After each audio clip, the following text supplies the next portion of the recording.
thank you to you two for joining our Instagram live. This is the last one for Hispanic Heritage Month, but that doesn't mean that we're not going to do things like this in the future. Hispanic Heritage Month, we also like to say Latinx and Latine.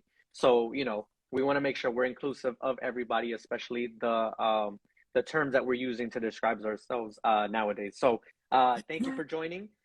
We have Jennifer Mota and Genesi Ortega from El Recap. So you guys can go ahead and introduce yourselves, and then I'll do a quick introduction for me because everybody knows me already. You want to go first? Sure. Well, I'm Jenny Mota. I'm a multimedia journalist and historian. A lot of my work focuses on Dominican Dembow. I was pretty much the first person, not pretty much, the first person to introduce Dominican Dembow storytelling in media. And a lot of my work also focuses on Black Latinx identity, Dominican-American culture, our identity, and how it exists within music and like the socioeconomic space and social issues. And it's mainly been about like cultivating music and our artists and making sure that like our stories are being told, which led me back to a friend of mine who I've known for 10 years. And I'm going to let her introduce herself, and then we can then explain what we're doing. I always do a horrible job at explaining myself because apparently I leave things out. But I'm Genesi Ortega, also known as Honey. Together we're Hennifer. Okay. So I have a background in business, finance, and education. My, I guess, main focus would be a lot of background work, making sure business is running smoothly, contracts, NDAs. I'm that girl, making financial decisions. I've done a lot of work in the community and I continue to do so. But I basically live creatively in the world, meaning that I get to wake up and do anything that I love, whether it be photography, videography, creating content for other people, and just, again, making sure business runs as smooth as possible. Tell us what you guys been doing, so people can actually know that people that don't already know who you are, know what your work is and what you do. Yeah, well, when we actually lived in the Dominican Republic for a while. We pretty much moved there mid-pandemic. Okay. That was an interesting move. But, I was doing so much work in the Latin media space and music space, storytelling or music. And I was already working as an independent journalist. And it just hit me one day. I'm like, I'm literally storytelling this movement, having conversations through Zoom and like, have voice notes through a cell. Yeah. I can literally be in DR still working independently and internationally, but still being around the culture and linking with people that can actually be of resources and do a harder job at research. So I started thinking about what it would look like living in DR and like making sure I can bring my work with me. And at the same time, my friend Henny, we've known each other for more than 10 years. We met through dance and through like existing creatively in Philly.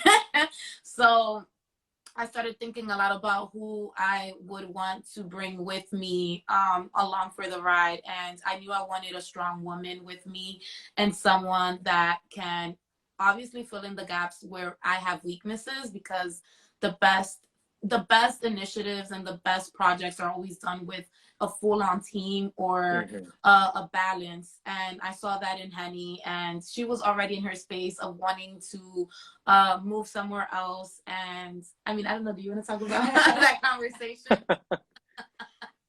Yeah, I'll talk about that. So Jenny clearly and obviously has been doing this for a while in the music space. I'm fairly new to it, but I have been around music literally my entire life, producers, artists in the studio, working with creatives like like Jenny.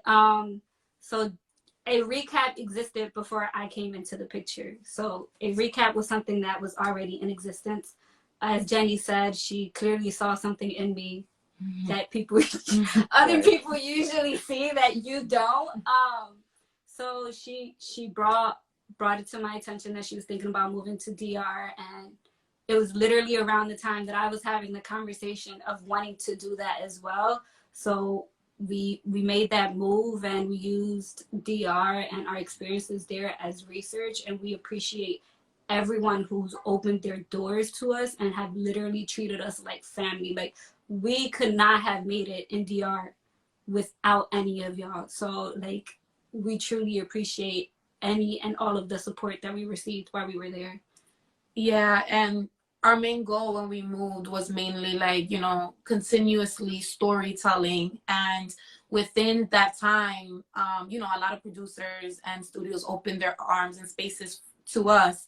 And we started realizing the need in music education, music business education. And not just that, but structure as well. There's structure in DR. You sometimes wouldn't even believe that it's non-existent. So finding a way to help people that have the talent, right? Because the talent is there. They just need help.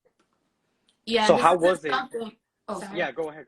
No, I was just gonna ask, so how was it? Because you guys are diving right into the DR stuff, and I love that. So how was it?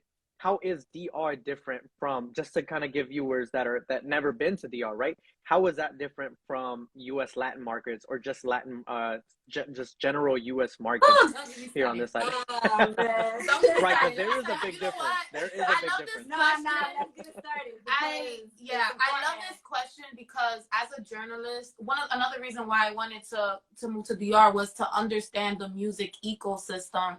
You know, every country, every city, like, culture has its own music ecosystem, how music runs and the structure. And I wanted to understand why the Dominican Republic has had so much cultural weight for more than 3 decades and little visibility, little storytelling, and these artists have never monetized in a way they should have.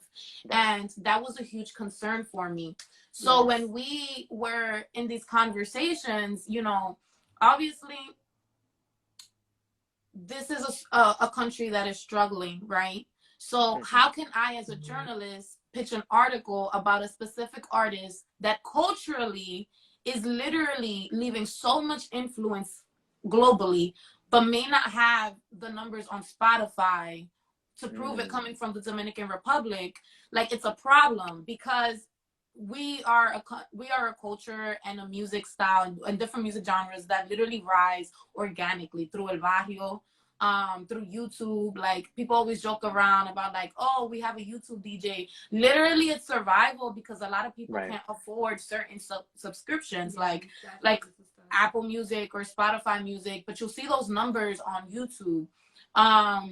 And getting to know little things like that, or like how artists make money surviving in DR internally, like maybe doing 2 to 3 shows a night. And it's one of the main reasons why music is so fast. Like, they're throwing their bow like maybe twice a month or once a month.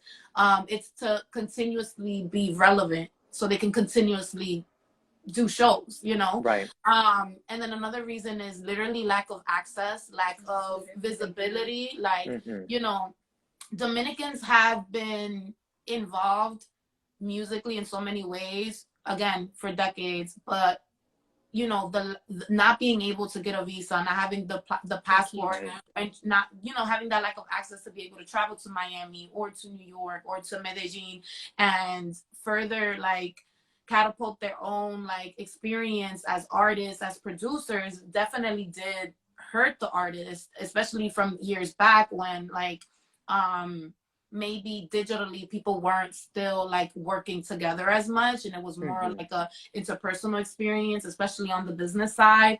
That really made a big difference. Those are 2 options. Is there anything I'm leaving out?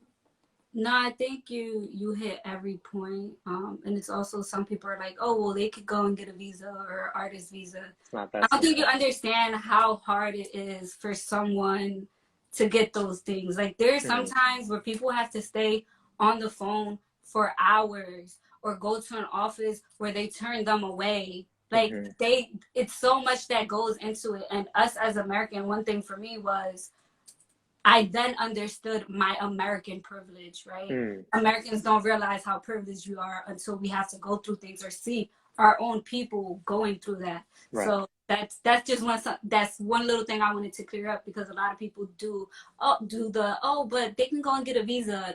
Yeah, they can. You understand how hard it is, like. Yeah. Right. And even if they're making a lot of money or making a lot of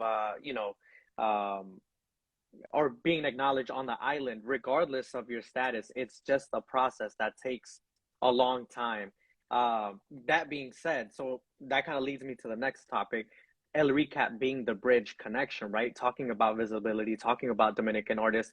So, if you go to New York, you see the visibility there. A lot of Dominicans rock with their music all day long, and that's a beautiful thing. So, what is El Recap? I want to see what the connection is. How is that brought from the island to New York, or to any of the other Eastern countries, or just the United States in general? What's El Recap's mission? Well, I'm glad you mentioned New York, because nothing goes anywhere without the stamp of approval of Uptown, the Heights, Bronx, Dykeman. Everyone knows this. And hip hop, reggaeton, everything. And to be honest, Dembow or Bachata don't blow up without that cosign, because these are still ostracized movements. It's because the Dominican diaspora that these genres have been given a chance. Like, it's people like us, Dominican-Americans, that are unapologetic about our culture, unapologetic about the things people normally make fun of, like our Spanish dialect, like the way we dance, like the way we look like. Because something I didn't get to touch on that makes a huge difference in the Dominican experience for artists is that they're Black or dark. We always talk about how racist the Latin American music industry is, and that has obviously affected the Dominican artists for years. No one talks about all of the crazy accolades and things that El Alfa have done in the past 2 years. Most reggaetoneros haven't been able to do some of the things that El Alfa have been able to do in 2 years. So we have to think about, like, why isn't Latin American media storytelling El Alfa's triumph and the things that he's been able to accomplish in the past 2 years, in the same way that there may be storytelling someone that is just rising right now, or it doesn't even come close. So that aspect of visibility is super important to take note of, right? And when we think of being that bridge, we're literally doing our work as Dominican Americans that we obviously have already done before. We all had that primo or prima that would share music with us, and then we would share it in the parks here, and we would share it in the bodegas. Like, this music wouldn't go anywhere if it wasn't for our communities here and the bodegueros, and like our communities literally playing it in Black parties. And to me, as a journalist, and like the way seeing the way there was just this lack of curiosity in our movement, internationally, especially in understanding like the cultural weight and the influence that it had on a lot of artists. Like, there weren't that many journalists saying, wow, like, what is this music? Why is this American athlete that has nothing to do with DR posting this music? He doesn't even understand the language. Why are these, non-Dominican artists making these references to this dembocero? Right. They weren't thinking about this stuff. So we wanted to make sure that part of that structure that Recap was cultivating was making sure that artists are getting visibility and creating those bridges. How do you create those bridges? Introducing artists and key people of the Dominican music community to industry folks, making sure that we're educating industry folks and understanding this is why this music is important. This is why you need to pay attention to this artist. This is why you guys got it fucked up and aren't understanding our island's music, because y'all not trying hard enough. Y'all not understanding, or you're just anti-Black.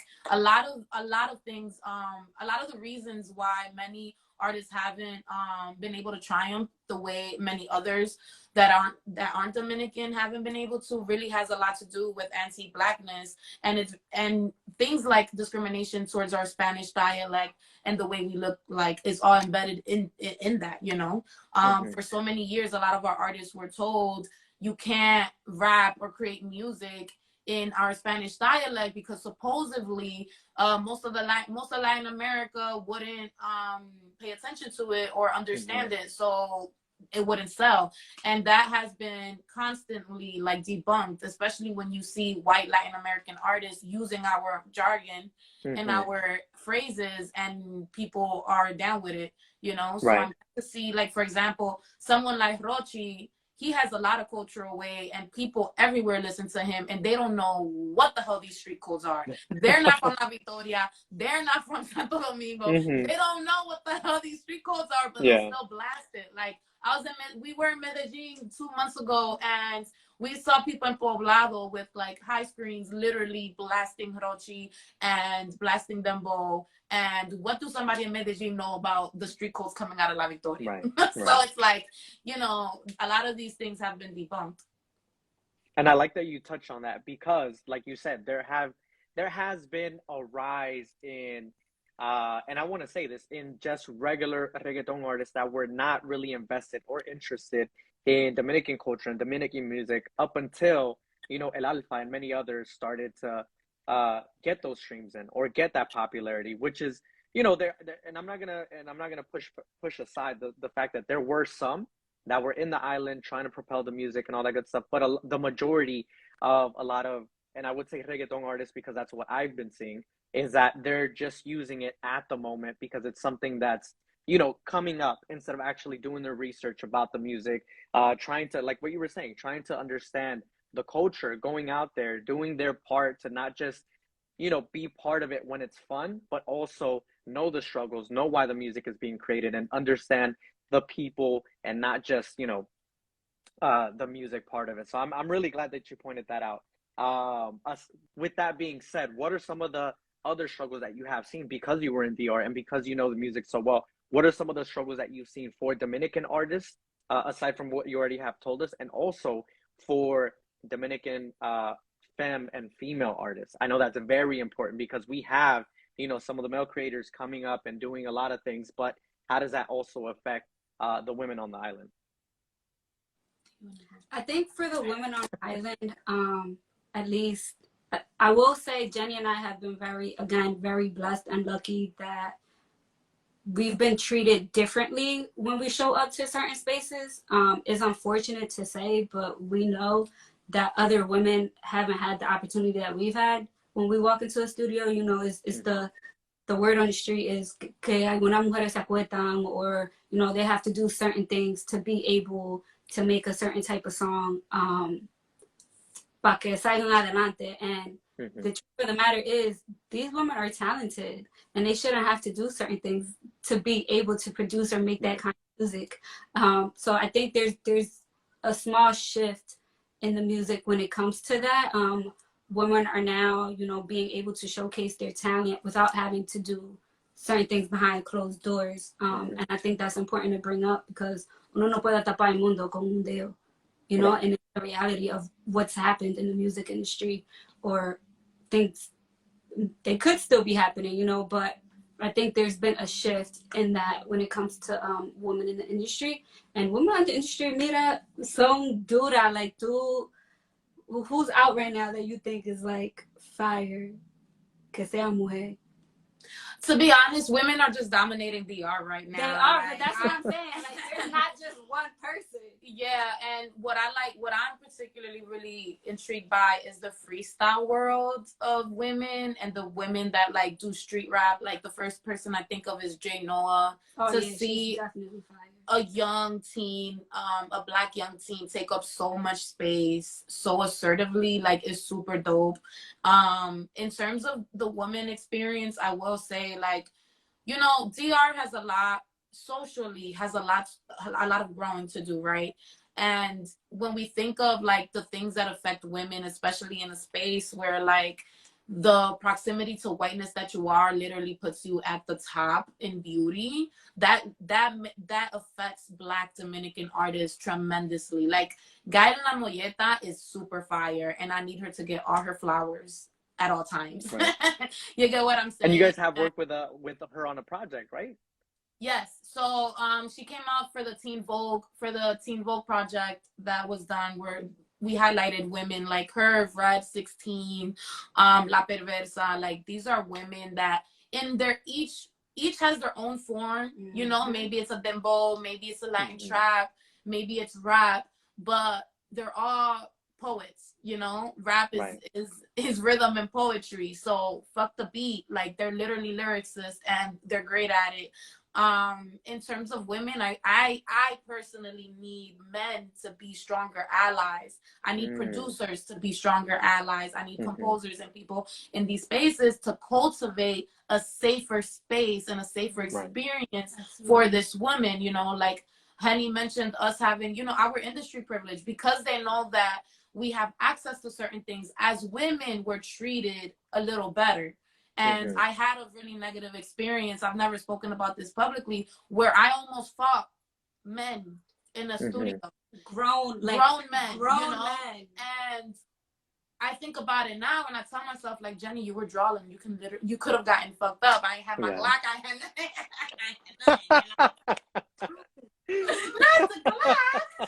I like that. Seriously, like, it's me by myself. My younger sister is in the car, literally scared, almost into tears, because she saw the aggression. She saw how they were pulling up, and she saw my aggression. Like, I was with all the shits. If it wasn't for, you know, the men in the studio saying, like, don't fuck with her, don't mess with her, they wouldn't have stopped. They were coming out the car, approaching me. And just imagine the kind, like, anybody else that they do that to, you know?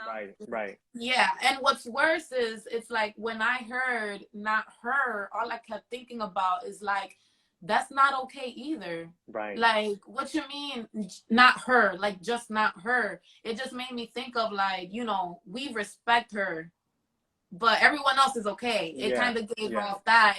And I had conversations, and I told them how important it is, you know, how words matter. Like, it's not about not her. It's about saying you don't treat people that way. Like, you don't treat women that way in this space.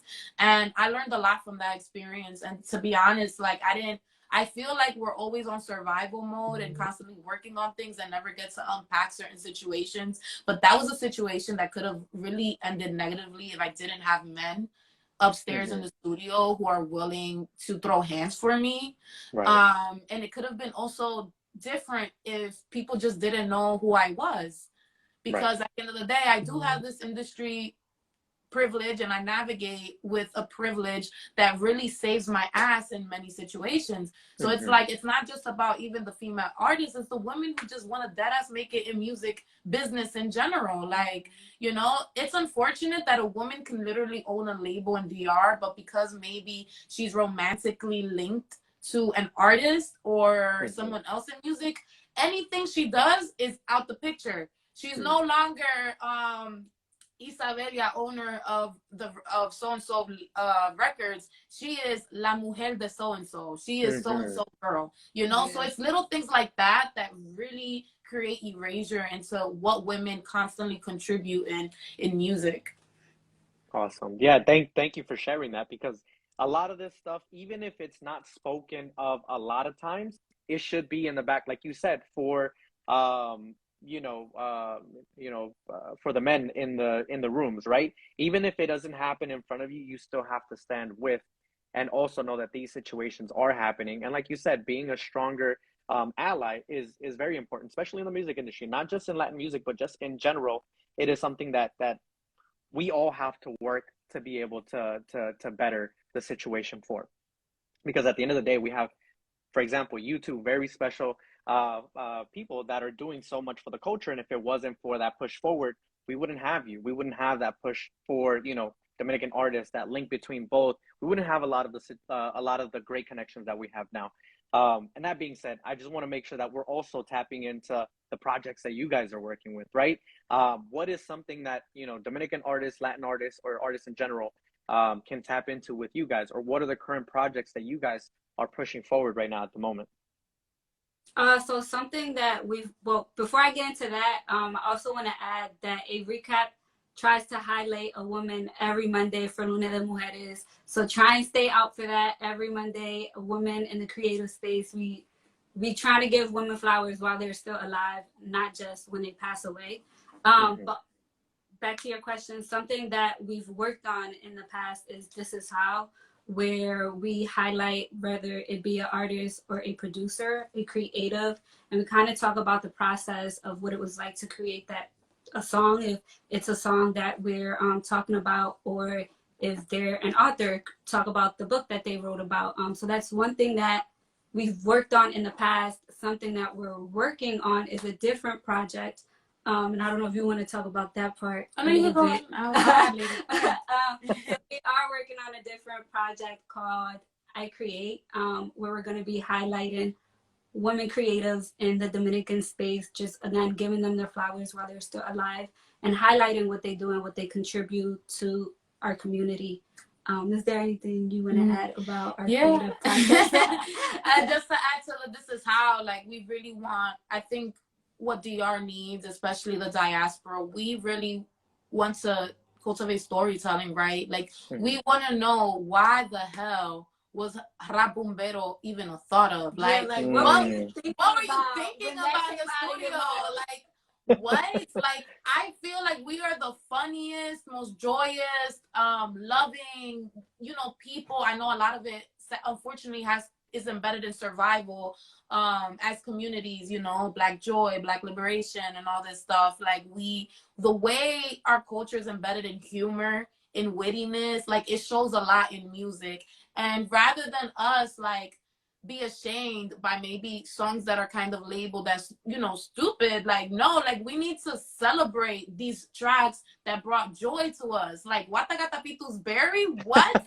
We need to know where the fuck that name came from. Where did So, like, part of the main focus for This Is How too is just making sure that we're cultivating new ways of storytelling. We want to bring that to DR. We want people to look at storytelling and embracing our music in different ways, that is not just maybe like a Dominican podcast or an interview, just approaching it over like maybe like gossip. Like, we want to really cultivate that in DR, and to kind of be like a source of reference, or even like an inspiration for new journalists or new producers or people that want to create digital content around music, so they can see like, oh, I never thought about storytelling this way. This could be a cool way to storytell. Maybe if I add something like this, or like with my own ideas, kind of being like that reference. Aside from obviously storytelling, we do want to cultivate more of a community in terms of understanding like the socio-political aspect of music and how it affects the DR, which we kind of already touched on. So we're going to do that a lot through carousels, and we have a really dope one on Dominican Dembow, and it being with Black Identity, which is on our page now. Another way we've been helping is just literally creating visibility for artists, and I want to make sure we give all the flowers to Magdalene Hurtado. Maggie is a really dope PR. She's a dope PR.